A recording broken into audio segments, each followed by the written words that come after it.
Podcasts on UNC-TV.org are made possible through the financial contributions of viewers like you, who invite you to join them in supporting UNC-TV.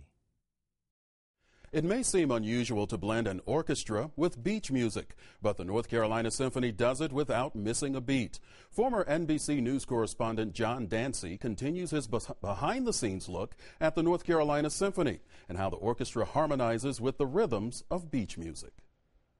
The beaches of North Carolina don't allow fences, never have. Maybe that's why beach music started here. In the segregated 1950s, some called it rhythm and blues, some called it race music.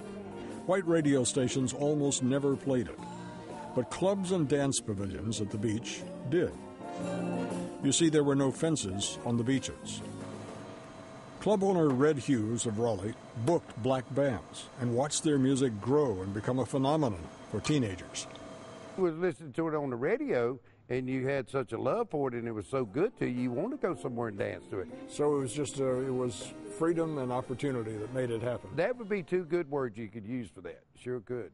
Freedom and opportunity, and again, the love of it, and then they want to get out there on that floor and exert themselves. Blacks got smart and said, hey, these guys are using our music. Why don't we try to capitalize and get it on this market too? And let's do this. To see what beach music became 50-odd years later, you only had to be dockside in Wilmington at the battleship North Carolina on Memorial Day weekend. There was the North Carolina Symphony, the symphony, playing beach music. Many members of the audience were on a memory trip. Last year, the North Carolina Symphony celebrated the state's mountain music. This year, it was beach music, with a 5-city tour that started in Charlotte, went through parts of South Carolina, and ended up here on the dock beside the battleship North Carolina. This year's concert was a chance for the symphony to hail North Carolina's musical history. From Native American flute music played by Halawi Saponai Tuscarora tribe member Arthur Richardson.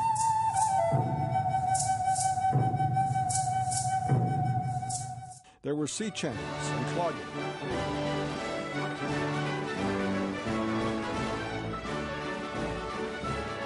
There was even a little modern music, commemorating Blackbeard the pirate. Wear the black flag and remember my name. But what the audiences came for was the drive and rhythm of beach music.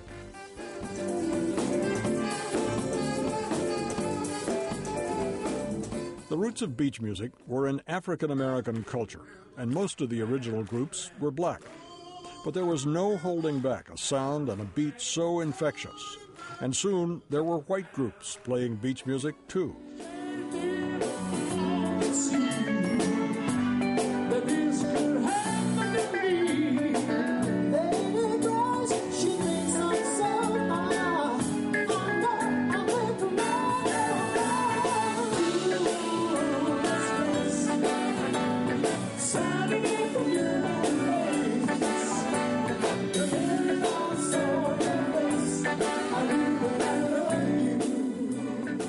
Jackie Gore has been singing this music for 51 years, originally with a group called The Embers.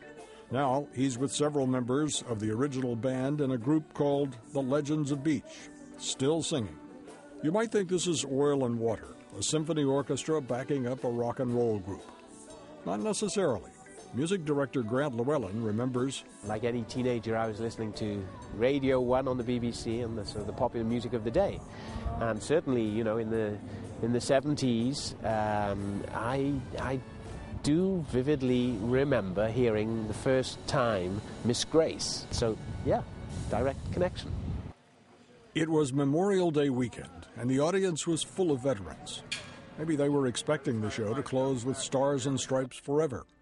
But a rock song from the beach music days seemed to hit just the right note for a country going through a deep recession, and for an orchestra that has made a public plea for financial support from the people of North Carolina. The song, Stand By Me.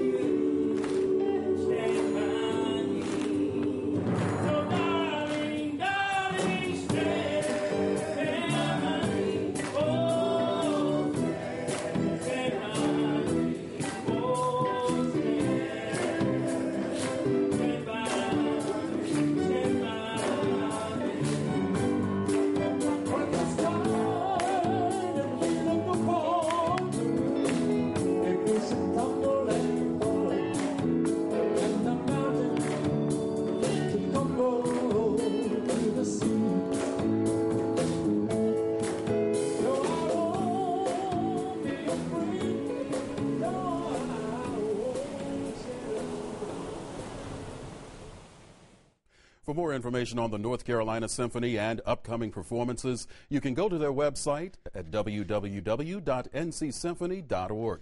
A link is also available on our website, unctv.org/ncnow. Podcasts on UNC-TV.org are made possible through the financial contributions of viewers like you, who invite you to join them in supporting UNC-TV.